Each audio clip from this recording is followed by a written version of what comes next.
Miami, Florida. The Cuban refugees of Miami are celebrating.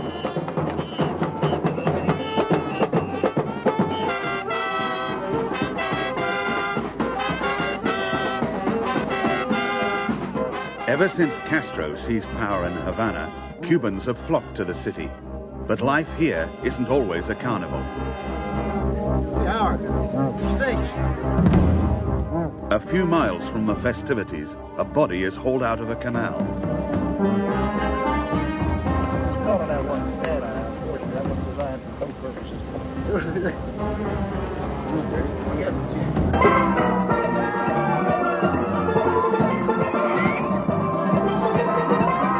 Can you give me a hand when we're working?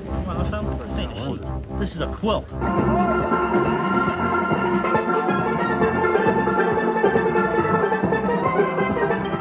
Miami is hardly an American city today. South Americans from a dozen countries have come here in search of wealth and opportunity. The city is booming.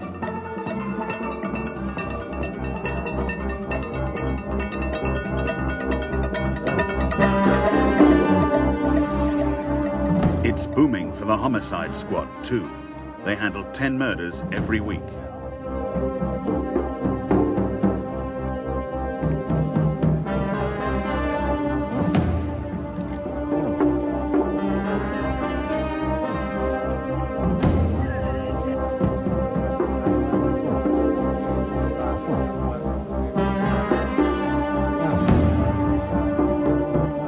The detectives will probably never solve this murder, but they can tell from the style of execution that the dead man is a Hispanic killed by his rivals in the drug trade. Another victim of Florida's biggest business.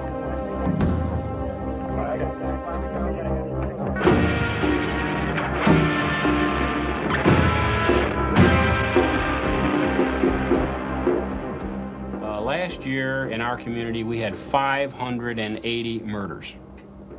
I know for people in the UK this sounds like an astronomical figure, but we're only talking about Miami. I would say 75% of these are narcotics related. We have auto thefts occurring. We have vessels being stolen. We have kidnappings, which is a new trend that we're seeing. What's occurring is people aren't paying their drug debts. People are, in essence, robbing other dope dealers of their narcotics and their money.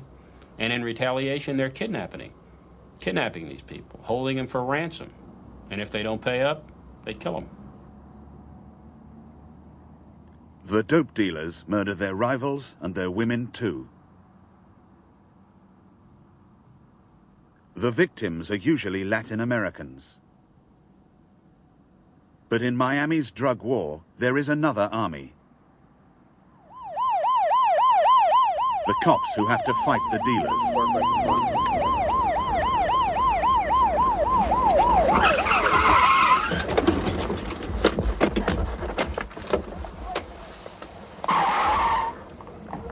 Last year, federal drug agents arrested 1,100 major drug traffickers in South Florida. Most of the people involved in Miami's drug trade come from Colombia or Cuba.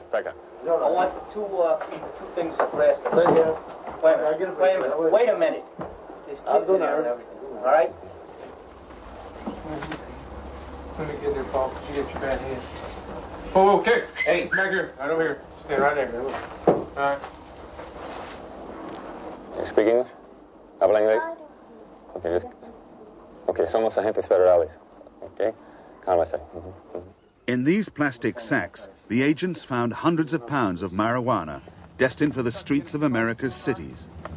Last year, government agents seized billions of dollars worth of drugs in Miami alone.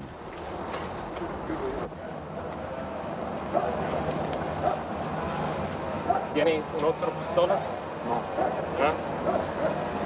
No. It's a dangerous business. Bulletproof vests are the order of the day for the drug agents. The old man can say he's not involved. The old man, they said, yeah, He had $1,000 in his pocket. Right. This is what most of the killings are about. Cocaine. You do a test on it? No. How are you going to test it with? Smell it? Yeah. It smells weak, but We think it's coke. Drugs are now the biggest moneymaker for America's criminals. It was different 20 years ago. In 1965, I personally arrested a subject who had 17 marijuana cigarettes on him.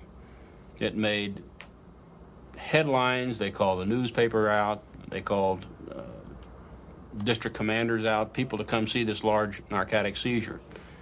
It is not an unusual occurrence in our community now to recover 20 tons of marijuana at one load. In 1965, we had 2 people working narcotics. At the present time, although I'm not exactly certain, I would venture to say that there are probably 500 investigators working nothing but narcotics in this community. The drug war is fought far beyond Miami itself. Customs men are flying the latest military helicopters. For every drug bust, the crews paint another marijuana leaf on the side. Radar planes are now used to track the smugglers. Even the Navy has been called in to fight the biggest peacetime enemy America has ever known. Cocaine and marijuana, grown in South America, are smuggled into the United States from Colombia by sea and air. The main route is through Miami. It's the Coast Guard's job to stop the stuff reaching the USA. Fishing Vessel Code, this is U.S. Coast Guard 629. I have received authorization from the government of Colombia to fire into your vessel to stop you if necessary. Do you understand? Yes, I understand, Captain. I understand. I will wait for the Colombia Coast Guard. A Colombian fishing boat has been chased by an American Coast Guard cutter for 18 hours. The Colombian captain tries to stall the Americans until nightfall. Captain, I am not prepared to wait that long. If you do not stop your vessel, I will take action with gunfire to stop your vessel. Fishing Vessel Kone, this is Coast Guard 629. You have chosen not to stop your vessel. At this time, I am warning you that I am commencing to fire on your vessel. The first round will be warning shots fired forward of your vessel.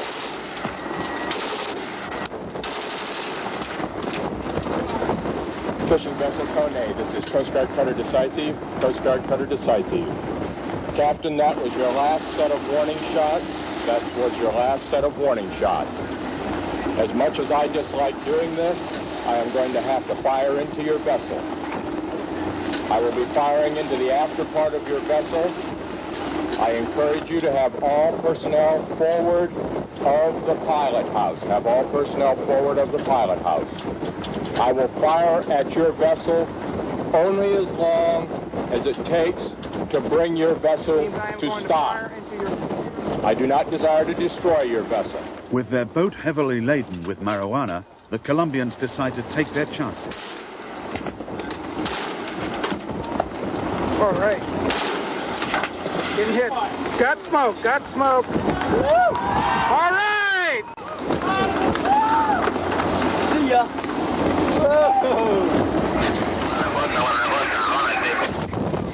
Tell him to stop. Tell him to stop. Pare su barco. Pare su barco. The captain pleads with the Coast Guard that women and children are on board his ship.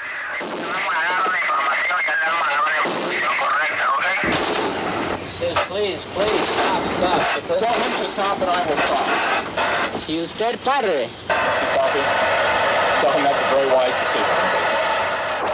The captain's decision was only forced on him by the shell holes which had riddled the side of his ship. Vamos a abordar también. In the captain's custody was discovered 20 tons of Colombian cannabis worth $16 million. Although the Coast Guard capture many smugglers, they estimate that less than 10% of the drug ships coming into Florida ever get caught. At Miami Airport, it's the job of the customs to stem the flow of Colombian drugs. Over 50 flights arrive from Latin America every day. Every year, customs men arrest 1,500 drug smuggling passengers. Most of them try to import the drugs in their luggage. K9, the customs aptly named dog handling squad, have the job of sniffing the stuff out. They use specially trained dogs to detect cases containing cocaine and marijuana.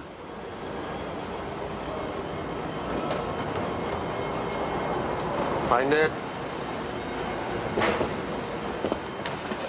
The dog's find turned out to be 4 ounces of cocaine, worth $100,000 on the streets. Come on. Let's go. Get some more. Come on. But there are ways of smuggling in drugs that not even a dog can detect.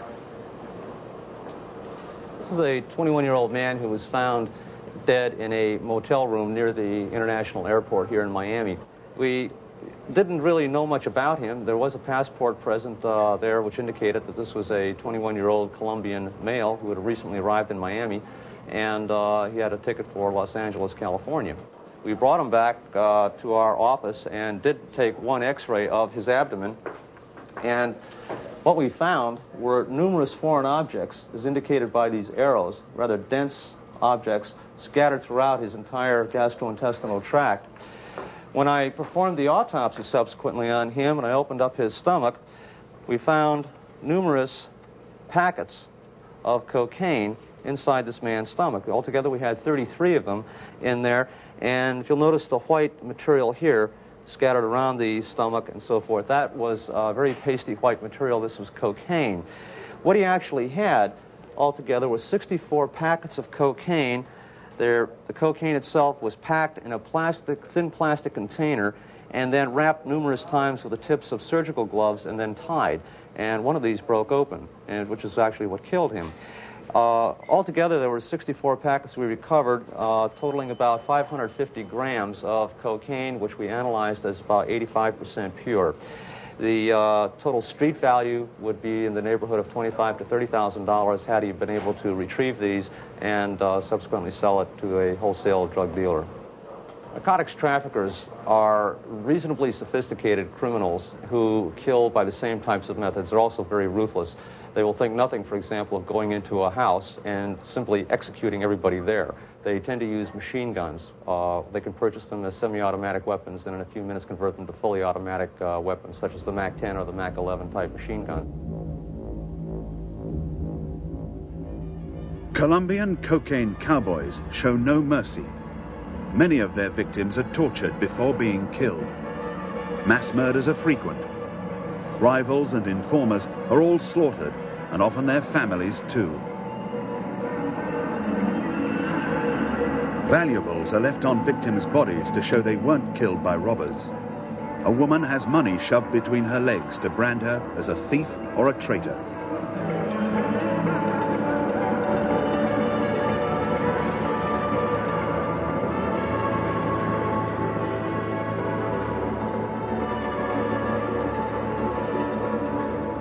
In the last 5 years, 2,000 people have been murdered in Miami, fighting over the colossal profits of the drug market. 57 tons of marijuana was seized from this ship captured off the coast of Florida. It was one of the biggest hauls ever.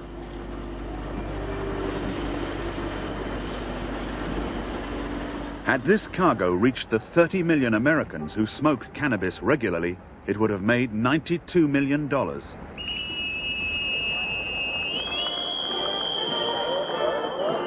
In 1982, President Ronald Reagan went to Florida to pay tribute to the men fighting the drug war. Reagan claimed that $3 billion worth of drugs had been seized in Florida in less than a year. Without your efforts, these drugs would have been on the marketplace, providing profits for organized crime, fueling the drug culture that has done so much damage to so many lives in our society. At a U.S. Air Force base near Miami, the president inspected $6 million worth of seized cocaine, 7 tons of marijuana, and $4 million in drug money, which the president joked could be used in the drug war. Which one of you is asking where we're going to get the money? The president has set up special task forces of civilian and military personnel to fight the smugglers. This Miami warehouse contains $500 million worth of seized narcotics. The drugs have to be kept as evidence for years until the smugglers finally come to trial. Just storing and keeping guard over the contraband, worth more than its weight in gold, presents an enormous problem for local police and prosecutors.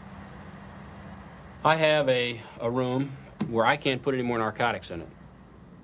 One of the biggest problems that we now have, and has recently required legislation, is a 20-ton seizure, which is a shipload of marijuana. Up until very recently, we had to keep 20 tons of marijuana for trial. It became such a problem that we had no other places to store it. So what we now are required to do is take a small sample from each of the narcotics bales, and we're able to burn it.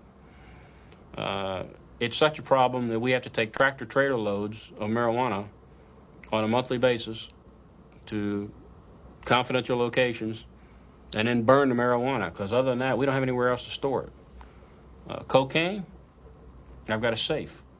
I don't have any more room in my safe for cocaine.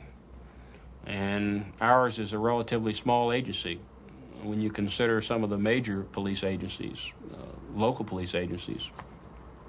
They've got a warehouse, a 3-story warehouse, which is just jammed full with narcotics and illegal drugs. They can't put any more in there.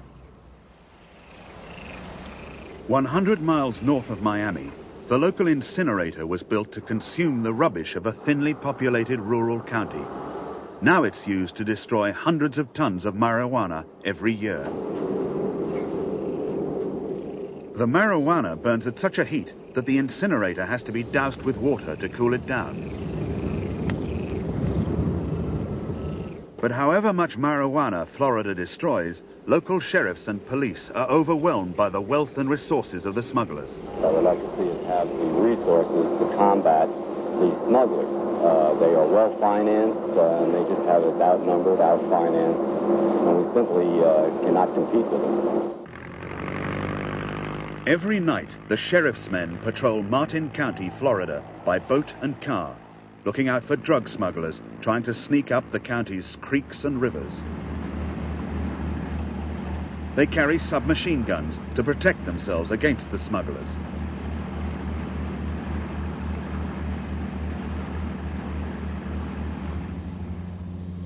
The sheriff has only one plane to patrol a county with a long coastline and many isolated airstrips.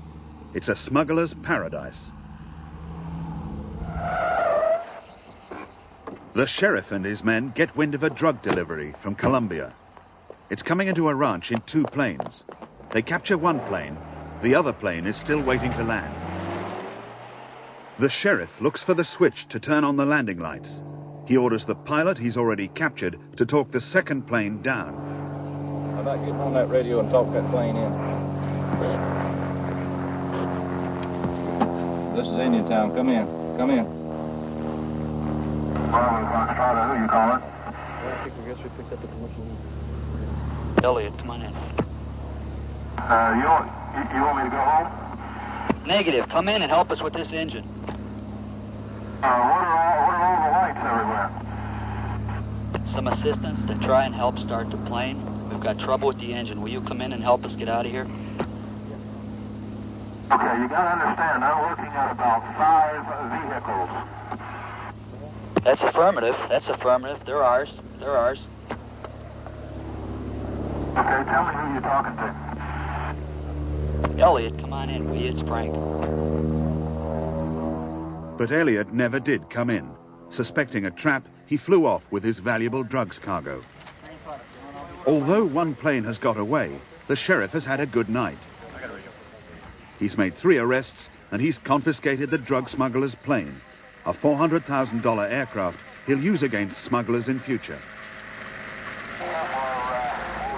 He's also seized $500,000 worth of marijuana.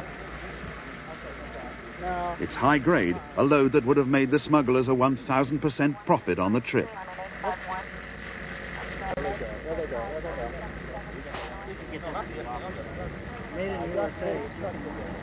Luckily, although both smugglers and deputies were armed, not a shot was fired.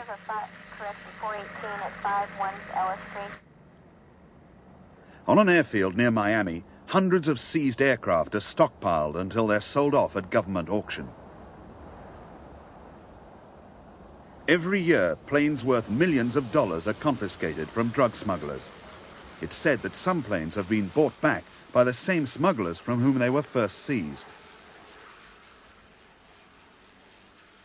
Expensive aircraft are abandoned by smugglers wanting to make a quick getaway. They have so much money, they just buy another one for the next flight. One single journey from Colombia with cocaine aboard can pay for a plane many times over. At sea, cruise yachts fit for Monte Carlo millionaires have been captured with tons of marijuana and cocaine aboard. The smugglers also use speedboats that can outpace customs and coast guard vessels over long distances, just like the bootleggers used to do during Prohibition. These well-equipped boats can make the trip to Colombia in 12 days. Each successful trip is worth a fortune.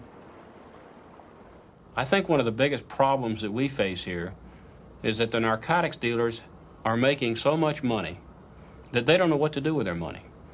As a result, they've bought land, they've bought businesses, and I'm very sorry to say, in many cases, they've bought the very people that are charged with the responsibility of enforcing the laws. They've bought law enforcement officers, they've bought judges, they've bought prosecutors, and they're buying the criminal justice system. Recently, we received information indicating that uniformed police officers were stopping people carrying narcotics, taking their narcotics from them, either for their own personal use or to be sold. And I say that this is a relatively small minority, but it's still a significant problem for us.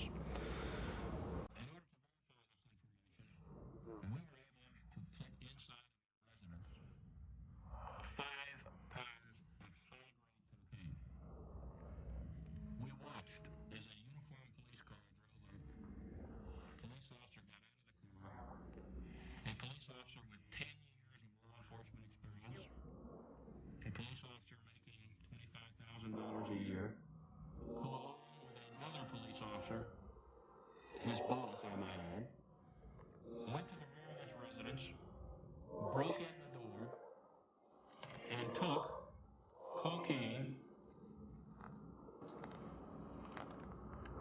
valued at $7,500,000. Walked out to their police car and were in the process of driving away when we arrested them. From a professional point of view, our people were very elated that we were able to arrest these corrupt officers. From a personal point of view, it's somewhat embarrassing to stand in a residential neighborhood, remove a badge from a police officer's uniform shirt, and then take out handcuffs and handcuff a police officer and put him in the same police car to take him to jail that he drove up to a home to steal $7,500,000 worth of narcotics. This is an idea of what is occurring in our community, in our country, as a result of illegal narcotics. In Florida, the drug dealers live like princes. Local residents in their luxury homes on Florida's Gold Coast are dismayed that drug dealers can now afford to move into their tropical paradise. South Florida's main business was once tourism. Its economy got a further boost from a real estate boom as people came south to retire. Now the region's main business is drugs, which have brought billions of dollars of illegal money into the economy. There's only so many Cadillac cars you can buy. There's only so many $500,000 speedboats you can buy. And when you have a cloaker sack full of $100 bills, you got to do something with it. So narcotics has done something else. It has infiltrated the illegal financial empire. We have bankers. We have financial consultants who are now making millions by laundering illegal money. They take the money, they take it to foreign corporations, and they bring it back into our community in the form of, quote, legitimate dollars. To expose this racket, government undercover agents set themselves up as financial consultants. They then secretly filmed Miami businessmen as they brought in $4 million earned from illegal drug deals. The businessmen thought the consultants were going to clean up or launder their drug money by transferring it to overseas banks. Another 200,000 for one people and these for four. Let's keep them separate so that we don't confuse. At first, to gain the businessmen's trust, the undercover agents did transfer the money abroad. But when they were handed really big amounts of drug cash, they sprang the trap. After 18 months, the agents had enough evidence to arrest some of the most powerful men in the drugs business in Florida. 67 people were charged as a result of the operation. Many of the accused are Hispanics long established in Miami. They were not drug smugglers themselves, but it was alleged that they had laundered $19 million for the drug gangs and had made a fortune for themselves in the process.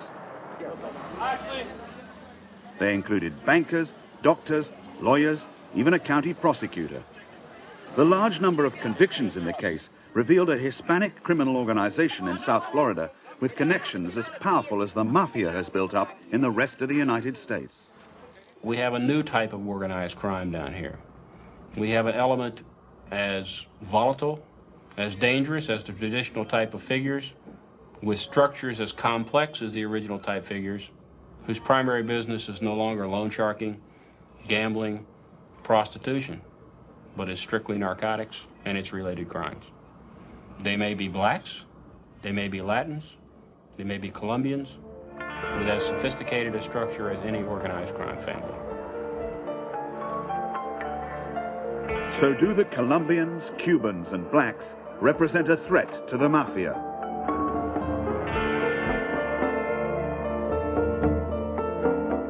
Is the drug epidemic creating new gangster empires?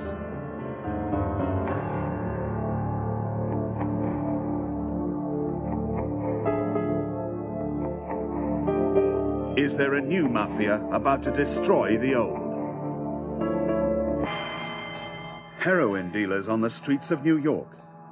Heroin doesn't come from South America, and the men who rule the trade aren't Hispanic. They're members of the Mafia. The heroin in the bag in this man's hand was part of a deal worth $100 million. Although the Mafia families claim that drug dealing is forbidden in their code, drugs have always been one of their biggest businesses. The Mafia bosses have controlled the heroin supply routes into America from the Middle East for the past 60 years, with only the occasional interruption. Today that control is stronger than ever. The heroin sold on the streets of America is worth $10 billion a year. On New York's Lower East Side, a hidden police camera films a truckload of plainclothes police as they raid a derelict tenement block. And here is the Manhattan South Narcotics Office executing 3 search warrants in the building. All right, entering into the location, turning right. The building has been taken over by drug dealers who've just sold heroin to 3 undercover cops. Both dealers and customers are caught in the raid.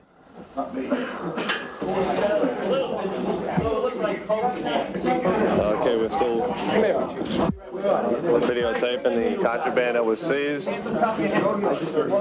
Each one of these plastic bags apparently contains a marking on it, X times 100.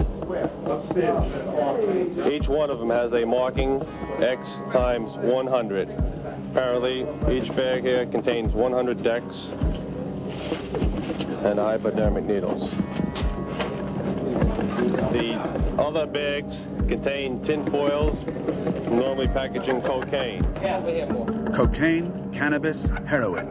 It all adds up to a business worth $80 billion across the United States every year.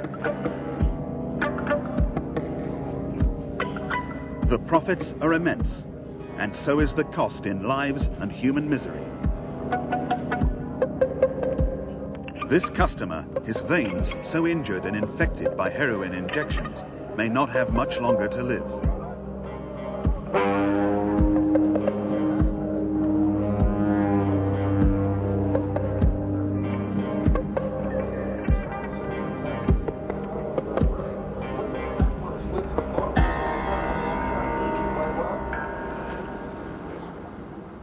America's huge drug market has created organized crime gangs among blacks and Hispanics which are independent of the mafia.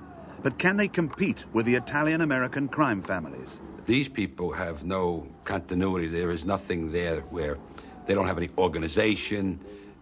Most of them are cowboys. They're not together. They don't have it together. They're new, meaning the last 10, 15, 20 years, where the Italians have their roots so deep. When you're going back 50, 60, 70 years, and they are more loyal to each other. The Italian people in organized crime are loyal to each other because of their way of bringing up and their growth together, where all these other people, they shoot their best friend just for a key of Coke.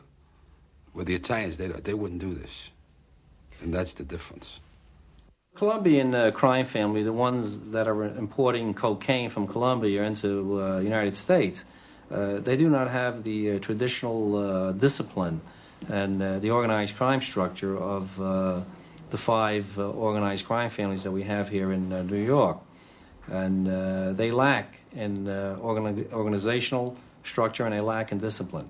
And consequently, when they're involved in a problem, it becomes a very Wild West type of situation where many people end up getting slain, including families of the people involved. Also, I mean, they don't have the layers of infiltration into the society as a whole, do they? They don't have the judges and the cops and the politicians. Well, sure, they're very unsophisticated as far as the political aspects of this country, and also they don't have the connections that traditional organized crime people do. These are the men with the connections.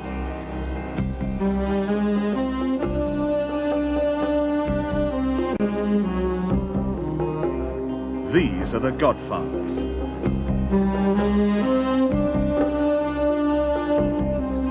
These are the bosses of a mob that has transformed itself from a bunch of feuding Sicilian gangsters into power brokers who control politicians and police. I think that these guys who have been at it longer and better, they got a lock on something that nobody's ever had a lock on before, and that's political corruption and police corruption.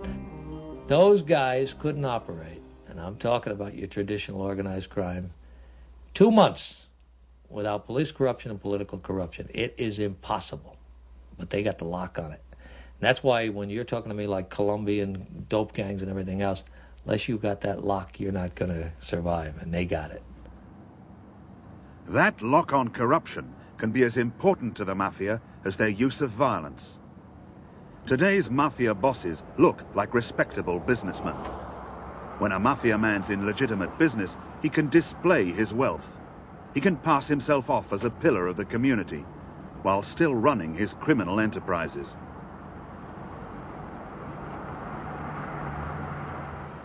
Organized crime is the most profitable business in America. The Italian-American crime families control most of that business. They are now so deeply embedded in American society that the police, the prosecutors, and even the federal government seem unable to break the mafia conspiracy. From 1960 to 1983, with 20 years of investigation and prosecutions through Democratic and Republican administrations at the national level, with basically honest law enforcement, well-equipped law enforcement, not one of the 24 organized crime families has been destroyed.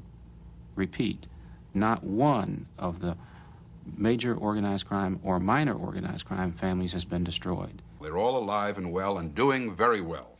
They are still in narcotics. They are still in gambling.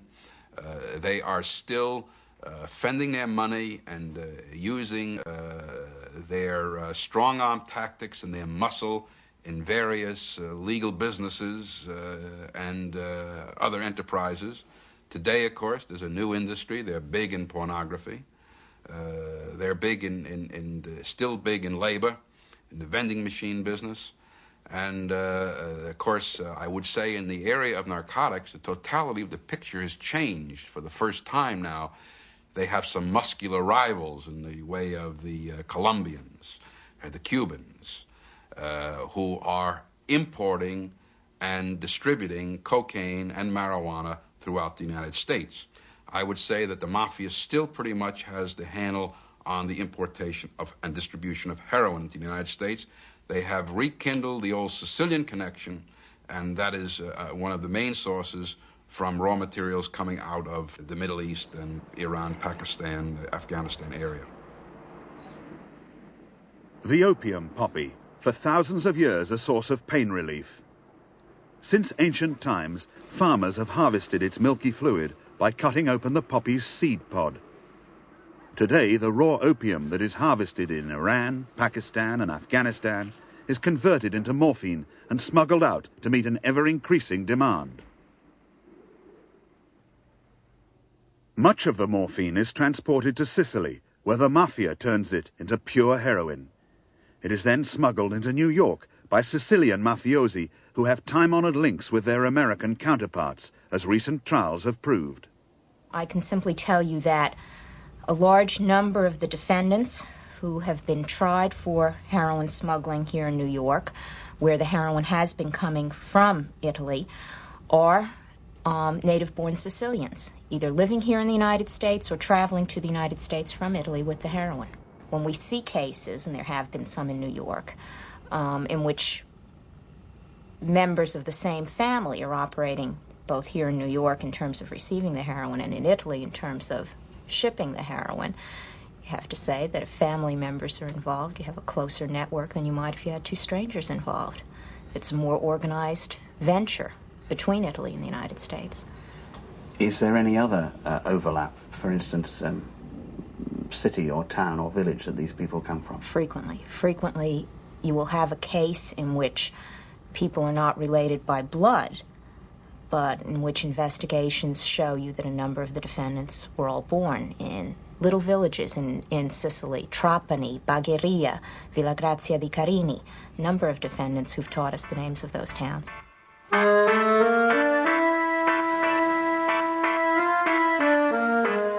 But it is in the city of Palermo, appropriately the birthplace of the Mafia, that the Sicilian connection is at its strongest.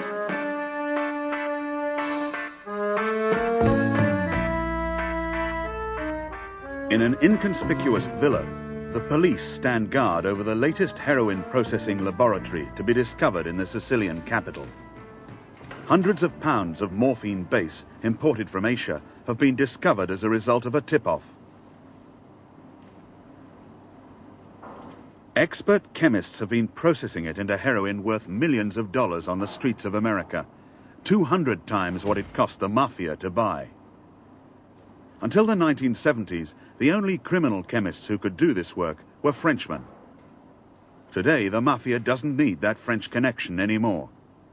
It has chemists enough of its own.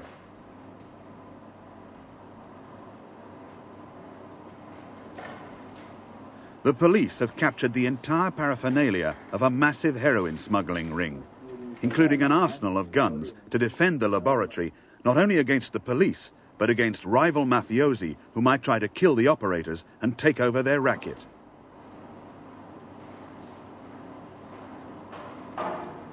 Sicilian mafiosi have killed police, prosecutors, and judges who have dared to investigate their billion-dollar business in heroin.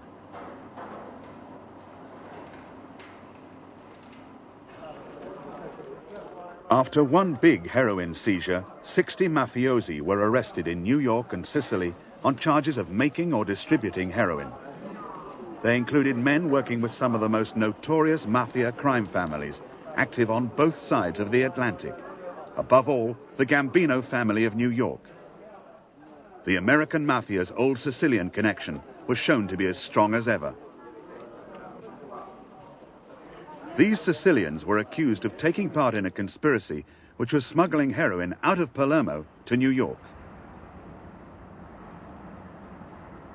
The Mafia usually smuggles its drugs through the port of Palermo on board freighters in packages addressed to friends and relatives across the ocean. But in this case, the smuggler's route started at Palermo Airport. Corrupt Alitalia staff helped the mafiosi get their heroin past customs and drug agents when the consignments arrived in New York. There are no bounds to the smuggler's ingenuity. We've seen heroin come in to the United States in almost every way imaginable. I mentioned that we've seen come in coffee urns. Large espresso machines is what I'm talking about, smuggled in those kinds of machines. We've seen it come in false bottom suitcases, the sophistication of which, in terms of how the heroin is hidden, is really almost an art form. We've seen it hidden in traps that have been put in olive oil containers. We've drilled Parmesan cheese wheels and found heroin in there. We've seen them put into expensive cars, almost as if the very expense of the car would deter a customs officer from wanting to take it apart. Last year, we've seen smuggled into the United States over 100 pounds of heroin, the largest seizure to date in the United States. Was taken here in New York.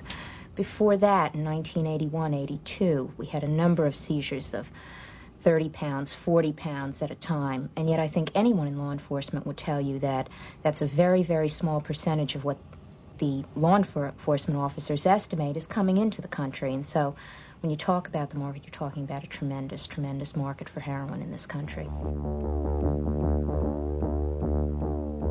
Heroin is still making fortunes for the organization whose bosses have ruled crime in America for 60 years. Men like the Sicilian who Americanized the Mafia, Charles Lucky Luciano. Men like Meyer Lansky, the financial genius who taught the Mafia families what to do with their criminal billions.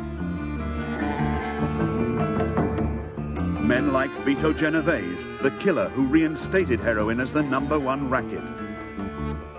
Men like Sam Giancana, who helped put a president into the White House. Men like Carlo Gambino, the boss of bosses whose crime family still dominates New York City. And men like Tony Accardo, the Chicago godfather who's been part of the mob from the time of Al Capone to the present day. It was the informer Joe Valachi who first exposed the crime bosses and their secret society to the Senate in 1963. Since Valachi, other mafiosi have turned informer, like Los Angeles boss Jimmy Fratianno, the Mafia killer who found out the Mafia wanted to kill him. Believe me, I'm not sad about testifying against them, you know.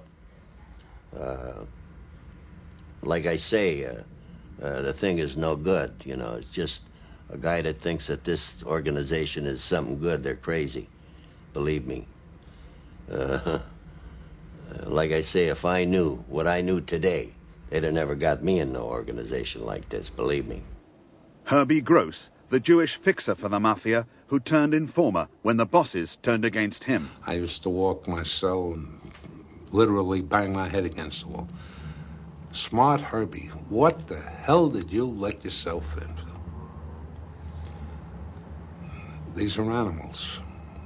You can't reason with them. You can't talk to them.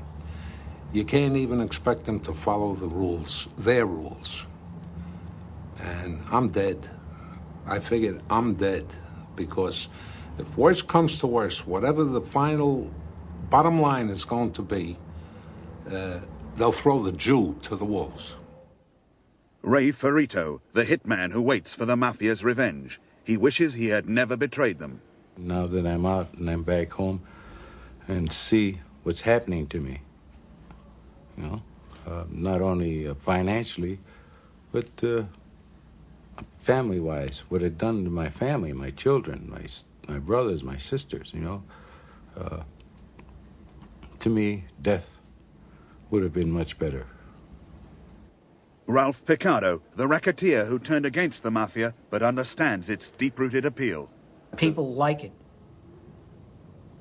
People love for it to be around them. They idolize it. They idolize the people that are the heads of it, like they're some kind of god, and they're not. They're lower than the lowest slime on earth. Joey Cantalupe, who betrayed the crime bosses of New York and sent his closest friends to jail. To me, I look at it as I might be a rat. I know I'm a rat. But what am I a rat against?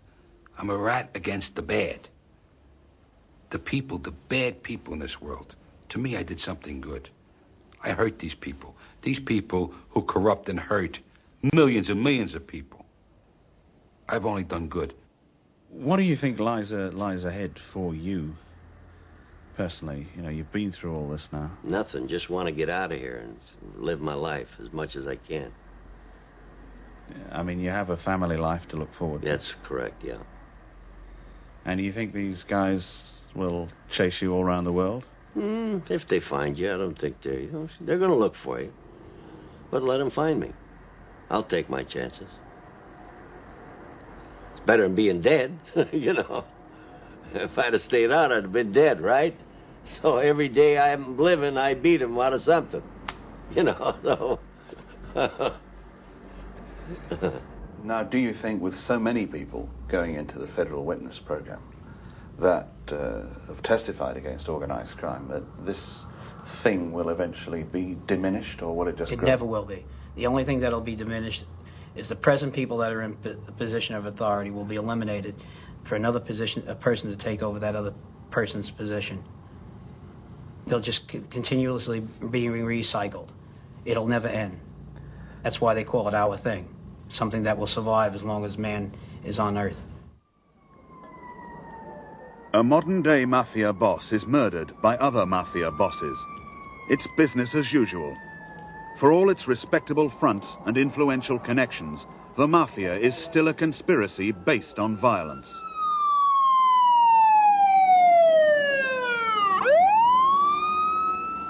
Violence has kept the mafia at the top of organized crime in America for more than 50 years. They put it together in the 30s. It is still together in the 80s. Look at it as a matter of history. In a war where merit counted, the Sicilians beat every single group. When the last accounting is in, the group that has the cohesion, the wealth, the access to violence, the access to counting and legal and other techniques, the access to political corruption, is la cosa nostra, or the Mafia. That's a fact. You've attributed to the Mafia such power that it makes it seem as if America, the whole of American society, is really in its grip. You give me a telephone book and give me a little time and drop me in any town, and I'll show you what they're into. Any product you can pick out of that telephone book, they are in their grip, and they're in their grip very bad. Let me put it this way. You know, paint me as a nut or whatever anyone in this society wants to do, anywhere in the world. Until I see them walk into a number of state legislators and into the Congress of the United States and start locking up people on the floors of those hallowed bodies, I don't believe there's a serious effort to stop organized crime. That's how pervasive it is. And they will have to go into certain churches and arrest certain church people and everything else. That's how pervasive organized crime is. It's ingrained. It's part of our institution. I don't know if we could ever get it out. I doubt it.